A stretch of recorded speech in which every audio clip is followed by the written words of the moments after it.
তুমি বড়, ওরা ছোট, তুমি বড়। কাল সকাল হলে দিদিভাই চলে যাবে, তাই জন্য আজ থেকেই আমার বাচ্চাদের মন খারাপ। হ্যালো এভরিওয়ান, আমি Ritu from Siliguri and welcome back to my channel Ritu Rang. ভ্লগটা স্টার্ট করলাম শুক্রবার রাত থেকে। এখন চলছে তিতিনের প্যাকিং। কাল সকালে নাচের প্রোগ্রামের জন্য ওরা যাচ্ছে শান্তিনিকেতন। সারাদিন স্কুল করার পর দিদির তো আর সময় হয় না। সন্ধেবেলা বসেছে মেয়ের সাজগোজের জিনিস, জামা কাপড় সবকিছু গোছাতে। আড্ডা মারছিলাম বসে বসে, তারই মাঝে ওর এই জুয়েলারিগুলোর দিকে আমার নজর গেল। তাই ভাবলাম এগুলো একটু আপনাদের সাথেও শেয়ার করি। এগুলো সব ওর ডান্স টিচার নিজের হাতে বানিয়েছেন। পমপমগুলো দিয়ে দেখছি গলার হার বানিয়েছেন, আর কাগজ দিয়ে কি সুন্দর কানের দুল বানিয়েছে। ওটাতে আবার ডিজাইন করেছে, একটা করে পমপম লাগিয়ে দিয়েছে, কি মিষ্টি লাগছে দেখতে। আর ওই কানের টপগুলোর মধ্যে দিয়ে ওগুলো ঢুকিয়ে কানে পরবে নাকি। এই যে একটা টিকলিও আছে, আর পেপার দিয়ে একটা এরকম কলকার ডিজাইন করেছেন, পমপম দিয়ে সাজিয়েছেন, কি সুন্দর। এটা আমি বুঝতে পারছিলাম না কোথায় লাগাবে, তাই দিদি আবার আমার মাথাতেই পরিয়ে দেখিয়ে দিচ্ছে। যাক, দারুণ একটা এক্সাইটমেন্ট ওদের চলছে। এখন যাবে একটা নতুন জায়গায়, প্রথমবার মেয়েকে নিয়ে সব জিনিসপত্র গুছিয়ে টুছিয়ে দেখে নিচ্ছে ঠিকঠাক সব নিচ্ছে কিনা। আর একটা বিষয় হচ্ছে, দিদিন মাত্র 6 মাস নাচের ক্লাসে ভর্তি হয়েছে। ও নাকি এতই ভালো নাচ করছে, ওর টিচার ওকে একদম ওর প্রথম পারফরমেন্সের জন্য শান্তিনিকেতন নিয়ে যাচ্ছেন। এটা দারুণ ভালো লাগছে শুনে। এই যে আমাদের পুচকির একটা পুচকি পাড়া ব্যাগ দিদি গোছাচ্ছে এখন। আর ওর এক্সাইটমেন্ট সব থেকে বেশি, কেননা নাচটাও খুব ভালোবাসে। তিতিন এখন মিমির কাছে আলতা পড়ছে। নাচের জন্য আলতাটা তো মাস্ট। আমার ওকে আলতা পরাতে গিয়ে সেই নিজের ছোটবেলার কথা মনে পড়লো। দিদির সাথে তাই গল্প করছিলাম যে স্কুলের নাচের প্রোগ্রামগুলোতে আমাদের এই আলতা পরাটা ভীষণ মজাদার বেশ একটা কাজ ছিল। তখন আলতা পরতে এত ভালো লাগতো, পায়ের দিকেই তাকিয়ে থাকতাম সারাদিন ওই যখন আলতাটা পরতাম। আর হাতটা বারবার দেখতাম, ওই হাতের তালুতে একটা সার্কেল থাকতো, আর প্রত্যেকটা আঙুল লাল টুকটুকে রং, তার সাথে নেল পলিশ, কি না সুন্দর লাগতো দেখতে। তিতিন বলেছে তুমি খালি এই লাইনটা করে দাও, বাকি ভেতরের কালারটা কিন্তু আমি করব।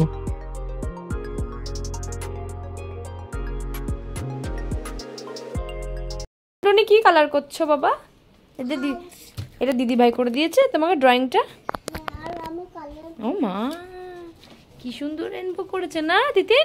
ও বাবা, নিজে নিজে A+ দিয়ে দিল গো। ও ভাইটা তো A+ দিয়ে দিয়েছে, ভেরি গুড। রিকো কোথায় আছে দেখবেন, দাঁড়ান দেখাচ্ছি। এই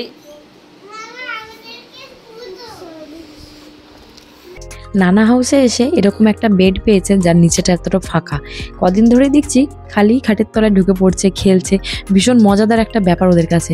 আমিও রিয়েলাইজ করলাম, আমরাও খুব খাটের তলায় ঢুকে পড়তাম খেলার জন্য। ওখানে ঢুকে বসে থাকতে ভালো লাগতো, ওখানে খেলতে ভালো লাগতো, খাটের তলায় ঢুকে কিছু খেতাম, এইসবগুলো আমারও মনে পড়লো। রাতে শোবার আগে স্টোরি বুকটা নিয়ে তলায় ঢুকে গেছে। আর রোহান খালি বলে মাম্মা আমাকে খোঁজো, আমি লুকিয়ে আছি। সকাল এখন 6:30। সারা রাত বৃষ্টি হয়ে একদম চারিদিকটা ভিজে, দেখুন কি সুন্দর একটা ওয়েদার হয়ে গেছে। তিতিন এলো আমাকে তুলতে, যে মিমি ওঠো, আমরা তো বেরিয়ে যাচ্ছি। ওরা 7টার সময় বেরোবে। বাচ্চাগুলোকে আর তুলিনি, ওরা ঘুমাচ্ছে থাক, আমি যাই ওদেরকে একটু বাই করে দিয়ে আসি। আর এমনিতেও এখানে তাড়াতাড়ি ঘুম ভেঙে যায়। বাচ্চাগুলো উঠে পড়ে দেখি 6:30 7টার মধ্যেই, আর আমারও ঠিক 6:30 বাজলেই ঘুমটা ভেঙে যায়। তবে আজকে রিকো রোহান ঘুম দিচ্ছে। আমার মনে হয় এরকম ওয়েদার, সূর্যটা ওঠেনি তো, ঘরটা অন্ধকার অন্ধকার, তাই ওরাও ঘুম দিচ্ছে। আর এখানে দেখুন আমাদের পাকা বুড়ির লাস্ট মিনিটের টাচ আপ চলছে। ঠোঁটে একটু লিপ বাম লাগিয়ে নিল বেরানোর আগে। ওরা আজকে যাচ্ছে শান্তিনিকেতন। আজকে সন্ধ্যাবেলা ওদের প্রোগ্রাম করে কালকে ওরা ফিরবে, ফিরতে ফিরতে বিকেল হয়ে যাবে। যাক, তিতিনের জন্য অ্যাটলিস্ট দিদির শান্তিনিকেতন ট্রিপটা হচ্ছে। আমাদের কোনোদিনই শান্তিনিকেতন যাওয়া হয়নি, বহুবার প্ল্যান হয় কিন্তু প্ল্যান আর সাকসেসফুল হয় না। ওকে বলে দিয়েছি অনেক কিছু নিয়ে আসার জন্য, দেখি কতটা কি আনতে পারে, কতটা সময় ম্যানেজ করতে পারে, সেটাই হচ্ছে ব্যাপার। আর এই যে এদিকে সারা রাত বৃষ্টি হয়ে বেশ ঠান্ডা ঠান্ডা ওয়েদার হয়ে গেছে।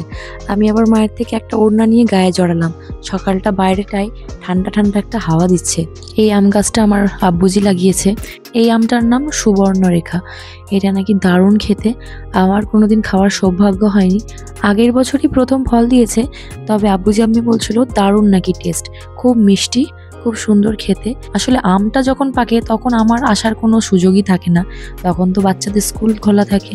কিন্তু আব্বুজি আমাকে বলেছিল আমাকে একটা কিনে দেবে, শিলিগুড়িতে লাগাবো, কিন্তু সেটা লাভ নেই, কেননা শিলিগুড়িতে ফলের গাছ কিছুই ভালো হয় না।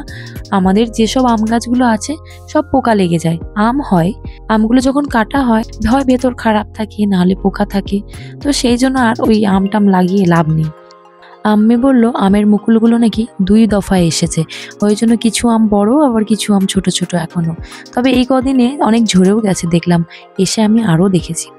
আর আমার মায়ের বোগেনভেলিয়ার কালেকশন একবার দেখুন, এইগুলো তো এখন কিছুই না, কদিন পরে যখন গরম পড়বে না, পাতা একটাও থাকবে না, পুরো বাগানটা শুধু রং বেরঙের বোগেনভেলিয়ার ফুলে ভরা থাকে।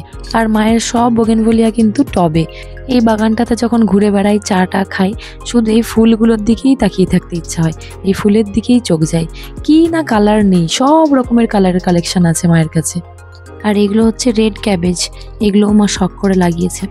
আর এদিকে দেখুন, যেগুলো আমরা ছোটবেলায় পাথরকুচি বলতাম, পাথরকুচি ফুল কত হয়েছে একসাথে, কি দারুণ লাগছে দেখতে, টকটকে লাল একদম।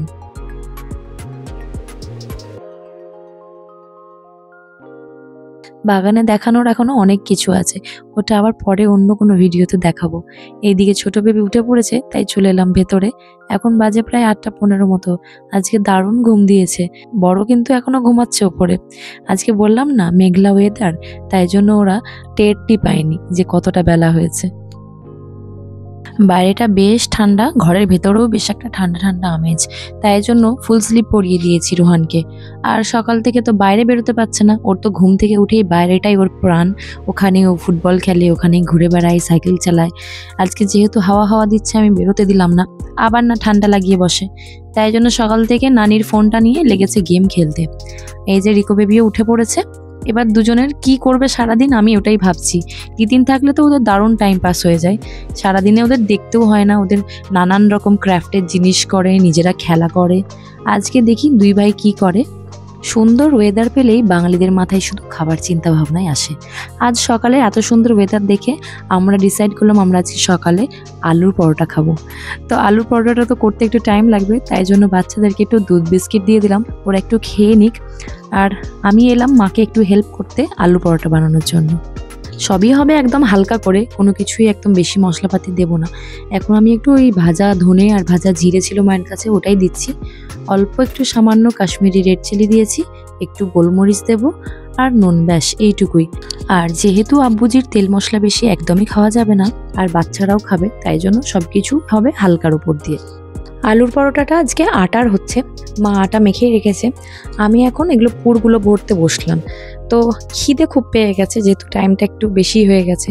সকালে দুধ চাটা আমি অ্যাভয়েডই করি, কিন্তু এখন মাকে বললাম একটু দুধ চাই দাও, বিস্কিট দিয়ে খেয়ে নিই। সকালে একবার খেয়েছি লাল চা, ওটা আমি খালি পেটে এমনিই খাই, বিস্কিট টিস্কিটও খাইনি, ওই জন্য প্রচণ্ড খিদে পেয়ে গেছে। আটার লেচি হিসেবে আমি আলুটাও ভাগ করে রেখে দিলাম, এরপর চাটা খেয়ে নিয়ে পুরগুলো ভরবো। কদিন আগে ইন্টারনেটে একটা কথা দেখলাম, যেটা দেখে আমি ভীষণ মজা পেলাম। একটা লেখা ছিল, লেখাটা এরকম ছিল, নেশার প্রাথমিক স্তর হচ্ছে চা আর সর্বোচ্চ স্তর হচ্ছে শাড়ি। মানে চা লাভার আর শাড়ি লাভার, এদের জন্য কথাটা একদম পারফেক্ট। এদিকে আম্মি, আব্বুজি আর ছোট চাচু মিটিংয়ের বিষয়বস্তু হচ্ছে ঈদের শপিং, ঈদের বাজার। আমাদের যেহেতু ঈদ দেশের বাড়িতে করা হয়, সেখানে সবাই একসাথে যায়, তো সেই সবের একটা বড় প্ল্যানিং আগে থেকে করে নিতে হয়, তো সেই সবই এখন চলছে। আর আমার চাটা খেয়ে আমি পুরগুলো ভরে নিচ্ছি ফটাফট। এবার বেলা আর শেখা, বাচ্চাগুলোর খিদে পেয়ে গেছে, এবার একটু ফাস্ট ফাস্ট করতে হবে। ওদিকে আম্মি বেলে দিচ্ছে আর আমি শেখছি। বাচ্চাদের তো আমি সবসময় ঘি দিয়েই পরোটা বানাই, তো একটু উপর দিয়ে ঘি দিয়ে নিচ্ছি। আর এই ঘিটা হচ্ছে একদম গাওয়া ঘি, এটা আমার দিদির শাশুড়ি গ্রাম থেকে দিয়ে পাঠিয়েছেন। আমার বাচ্চারা এখানে আসার পর থেকে এই ঘিটাই খাচ্ছে। মানে দেশি জিনিসের মানে স্বাদ, গন্ধ, তার টেক্সচার, পুরো জিনিসটাই আলাদা হয়। চাইলেও আজকাল খাঁটি জিনিস পাওয়া যায় না। বাচ্চাগুলো আর ঘরে থাকতে না পেরে বাইরে বেরিয়ে পড়েছে, পেয়েছে একটা ছাতা, ওটা নিয়ে ওদের এখন মজার খেলা চলছে। সবার আগে বসে গেছে নানা আর রিকো, আর রোহানকে তো না খাইয়ে দিল, কিছুতেই খাবে না। মিস্টার, আপনি খাবেন না? ও স্যার, এই বেলুনগুলো কি করছে? বেলুন বেবি, বেলুন বেবি কি করছে? ওরা ঘুমাচ্ছে বালিশ টালিশ দিয়ে, দারুণ ব্যাপার। তুমিও ঘুমিয়ে পড়ো, তুমিও তো একটা বেবি। তুমি একটা বেবি না? তুমিও ঘুমিয়ে পড়ো। তুমি বড়, ওরা ছোট, তুমি বড়। তুমি কত বড়? উলি বাপরে। চলো তাহলে নিজে নিজে খেয়ে নাও, তুমি তো বড় হয়ে গেছো। কেন? তুমি ছোট, এক্ষুনি বলেছো তুমি বড় হয়ে গেছো, ক্যামেরাতে সব রেকর্ড করা আছে। খাওয়া দাওয়া সেরে একটু বসলাম, হঠাৎ করে দেখি ঝমঝম আওয়াজ, কি জোরে পড়ছে বৃষ্টিটা। আজকে আইপিএল খেলা আছে। বৃষ্টি দেখে আমার আব্বুজির চিন্তা খেলাটা হবে না, ক্যান্সেল হয়ে যাবে, যেহেতু কাল থেকে বৃষ্টি হয়ে যাচ্ছে। আর আমার চিন্তা, আমার বেরোনো আছে বন্ধুদের সাথে আজকে গেট টুগেদার, আমি কি করে যাব? আদৌ হবে নাকি আমাদেরও গেট টুগেদার ক্যান্সেল হয়ে যাবে, আমি সেটাই চিন্তা করছি। ওই যে ওই বাড়িটা হচ্ছে দিদির, সারাদিন বাচ্চাগুলো এই বাড়ি আর ওই বাড়ি ছুটতে থাকে। এরকম বৃষ্টিতে ছাতা মাথায় দিয়ে ঘুরে বেড়াতে ছোটবেলায় আমিও খুব ভালোবাসতাম, এখনও খুব ভালোবাসি। আমার বাচ্চাদেরও খুব শখ হয়েছে, আমি কি করে ওদের আটকাই? ওরাও একটু এনজয় করুক, প্রকৃতিকে উপভোগ করতে শিখুক।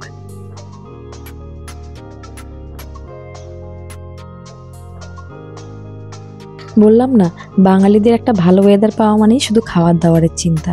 দুপুরে হচ্ছে খিচুড়ি, আর মা আমাকে এখন দায়িত্ব দিয়েছে খিচুড়িটা টেস্ট করে দেখার, নুন ঝাল সব ঠিকঠাক আছে কিনা।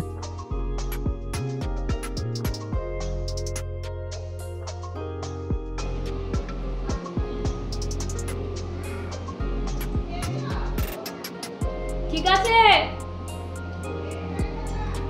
আম্মি গেল এখন স্নানে, আর আমি বললাম পাঁপড়গুলো আমি ভেজে নিচ্ছি, তো পাঁপড় ভাজতে ভাজতে একটু খাচ্ছিও আর কি। আর এদিকে আব্বুজি টিভিতে নিজের মেয়ের ভ্লগ চালিয়ে দিয়ে দেখছে আরাম করে সোফাতে বসে বসে। 40-45 মিনিট লেগে যায়, আমরা ঢুকে গেছি আমাদের সিটির মধ্যে। এবার আরো এক্সাইটমেন্ট হচ্ছে মায়ের মুখটা কখন দেখবো সেটার জন্য। পুচকেটা কে? সারা ওটা কাদের ছেলে? ফুল দেখেছি ছবিতে, মামার ছেলে ওটা? সে শব্দ আর নেই, সব তো মরে গেছে। চলুন এবার খাওয়া দাওয়ার পালা। খিচুড়ি গরম গরম খেতে হবে, তাই সবাই একসাথেই বসে গেছি। আর আমারও একটু বেরোনোর যেহেতু আছে, তাই আমি চাইছি একটু তাড়াতাড়ি খেয়ে নিই, একটু রেস্ট নেব। এরকম ওয়েদারে একটু শুতে ইচ্ছা করছে, ঘুম ঘুম পাচ্ছে খুব। আজকে যাব সেই স্কুল লাইফের বন্ধু বান্ধবদের সাথে দেখা করতে। সারা বছর হয়তো খুব একটা আমরা কানেক্টেড থাকি না through messages or phone calls, কিন্তু চেষ্টা করি বছরে একবার যেন আমরা দেখা করতে পারি। আমি যখনই শিলিগুড়ি থেকে কলকাতায় আসি, আমি আগে সবাইকে জানিয়ে দিই, আর আমাদের সেই মতোই আগে থেকে একটা প্ল্যানও হয়ে যায়। বেশ কয়েক বছর ধরে আমরা এটা কন্টিনিউ করছি, আর এই বয়সে এসে আমাদের ফ্রেন্ডশিপটা বেশ অন্য লেভেলে জমে উঠেছে। রোহানটাকে ঘুম পাড়িয়ে দিলাম, আর রিকো তো দুপুরে ঘুমায় না, সারা দুপুর এটা ওটা করবে, ড্রয়িং করবে, নানির সাথে একটু বকবক করবে, নানি ঘুমিয়ে গেলেও নানিকে তুলে তুলে কথা বলবে। এইসব করে ওর দুপুরটা কোনো রকমে পাস করে। যেই বিকেলটা হবে নানা নেমে আসবে, ব্যাস তখন ওর আরও মজা, তখন আবার নানাকে নিয়ে পড়বে। আমি রেডি হয়ে বেরিয়ে পড়লাম, যাব এখন পার্ক স্ট্রিট। আর যেতে যেতেই তাহলে আজকের ব্লগটা শেষ করছি। কেমন লাগলো ব্লগটা অবশ্যই জানাবেন, ভালো লাগলে কমেন্ট করবেন, শেয়ার করবেন, আর আমাদের আরো ভিডিও দেখতে হলে আমার চ্যানেলটিকে অবশ্যই সাবস্ক্রাইব করবেন। দেখা হবে খুব তাড়াতাড়ি নতুন একটা ভিডিও নিয়ে, সবাই ভালো থাকবেন।